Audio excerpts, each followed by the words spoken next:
Sprixie Show!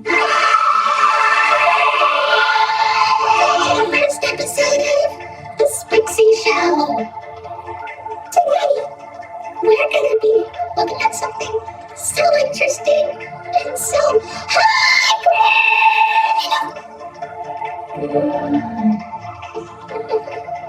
Oopsies. Never mind. So, do you know what we're going to be doing today?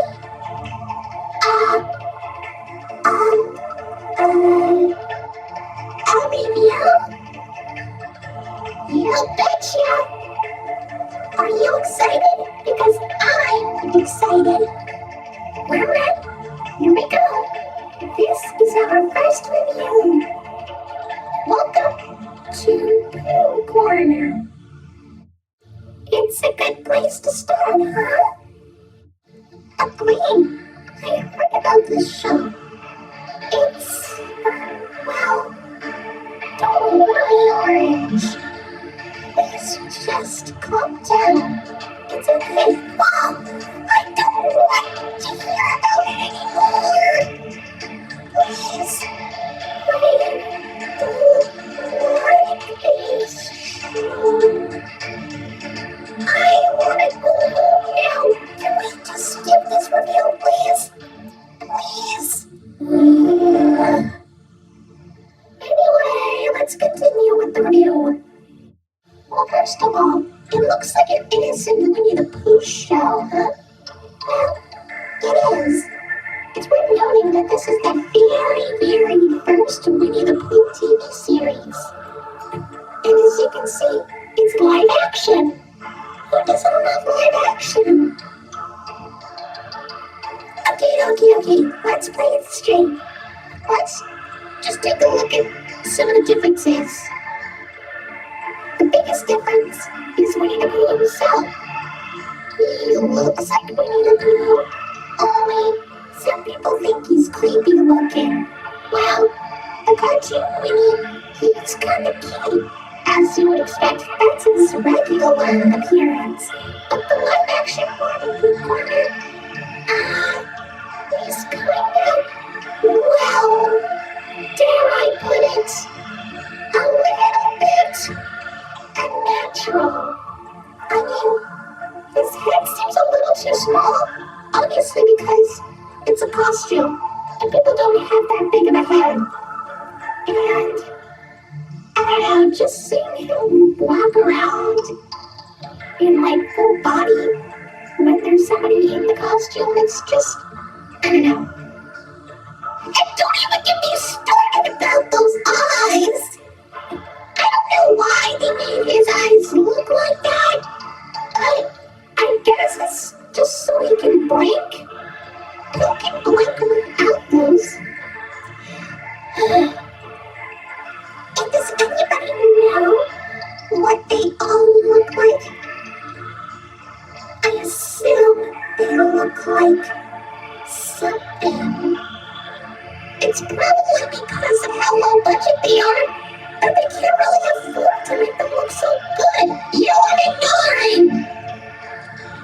Piglet is, well, he looks kind of cute. I'm pretty sure that the person who made these costumes had to make sure that they fit the people, were able to have their heads and their bodies be perfectly fit. But piglets, I wonder how small the person in the piglet costume was. Probably a little person or something. I don't know. Oh, let's look at the differences between this piglet costume and the cartoon piglet. Well, the head's a little bit roundish. Also, this version of Piglet wears a scarf. Well, the Piglet we all know does not wear a scarf. I mean, it is a cute looking scarf. I do like scarves, but, well, no. He does look cute in that scarf, I must say. Now let's look at Tigger. I understand Tigger is known to bounce on his tail, but because this is live action, I'm guessing there was no way they were able to make him bounce with his tail. I mean, a fake tail isn't just strong enough as a, well, any tiger's tail, I must say. Also, I think that he's a little too, dare I say, quick. But you know what? I guess that's what makes Tigger funny. He's supposed to be really energetic. He's good at cool here. He's really, really in character. The only difference is that instead of a pink nose, he has a black nose. I don't know, maybe they didn't have enough pink fabric to make the nose when they were making the costumes. Oh well. Now as for Eeyore, he is considered to be, well, an old gray donkey. As he is. But the thing is about this version of Eeyore is that he's less depressed and more cheerful. Also, I don't know if this is tied to any of the other stuff, but he really, really likes to eat thistles. I mean, thistles are plants, so I guess maybe they kind of put that into the actual Pooh stuff, but I guess that we've never really had that information, and we've only heard it here. Also, how does the Eeyore costume work? So for Kanga, I understand Kanga is kind of the female in the Winnie the Pooh cast. But just seeing the live-action version of Kanga, well, in Welcome to Pooh Corner form, she kind of looks a little bit like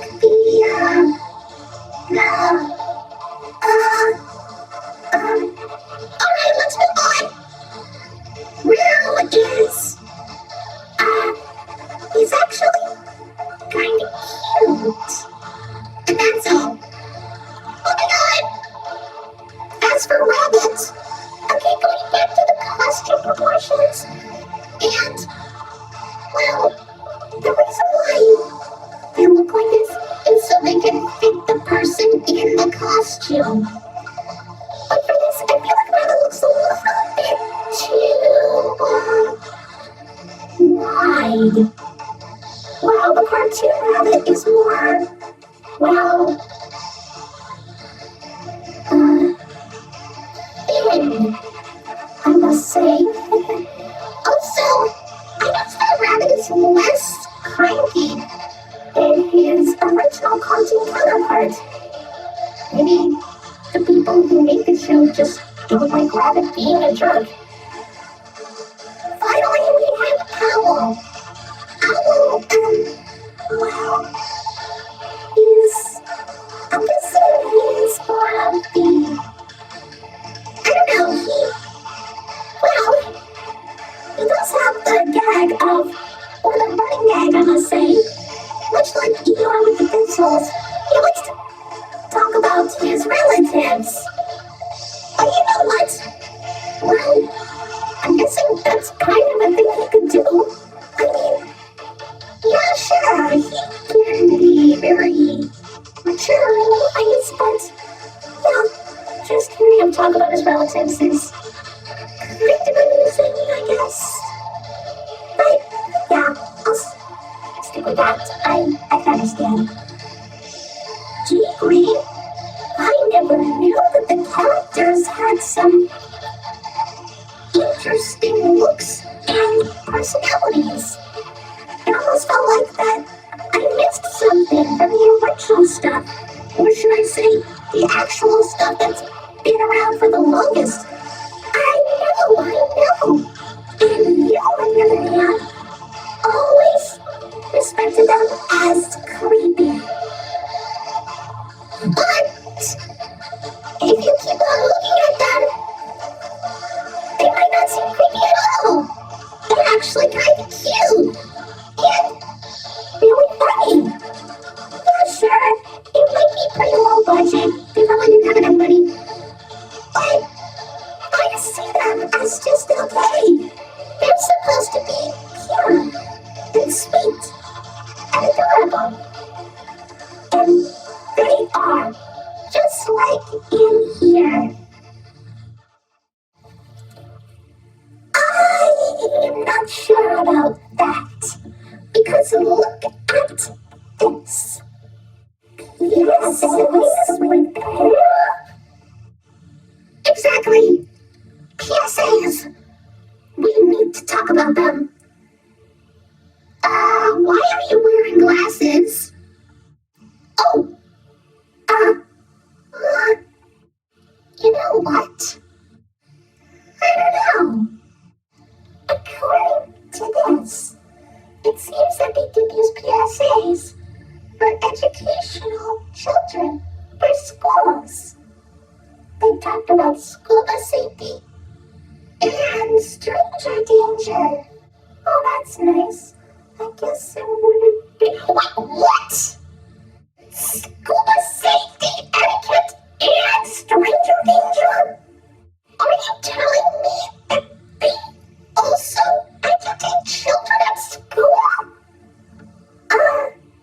Yeah. Is that a problem? I can't believe that those kids were actually able to pay attention without, worrying. Don't worry about anything. You see, Pooh's School Bus Adventure is a 13-minute long PSA that was released, I believe, in 1984. It taught children all about proper school bus etiquette.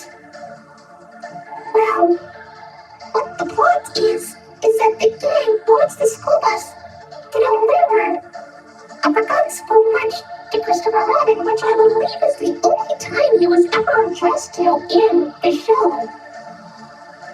Anyway, while on the bus, they talk about what to do and what not to do in terms of school bus safety. This includes not running in front of the bus, not going under the bus, and don't eat or drink on the bus. Proper safety, school bus stuff, all that stuff like that. I mean, it's not really that popular. In fact, I'm pretty sure that you can only find a VHS copy of it somewhere in, I don't know, a really old vintage antique store or something. Some kind of thrift shop. There's no way you're able to find it in a library anymore. Unless you look hard. Really hard. I mean, come on. I feel like that this is probably one of the most jarring things I have ever experienced from Winnie the Pooh, but there's more. However, there was another PSA, which is obviously the Stranger Danger one. Too Smart for Strangers was released in 1985 and was 45 minutes long. That is a very long one, but it's lasted 45 minutes. In this one, you have to learn all about Stranger Danger. It features a few kids talking about what to do when approached by a stranger and what they do when, that happens. And of course, the Winnie the Pooh characters also give some tips on how to stay safe. Don't let a stranger in your house when a parent isn't home. Don't take anything from a stranger if they offer it to you, and run away when approached by a stranger while on the street. The reason why this is so infamous is because, they also talk about molestation, which is, touching private parts. They talk about private parts in this. But despite all of that, it's still a really good show, just like all the other ones. Well, that's our show.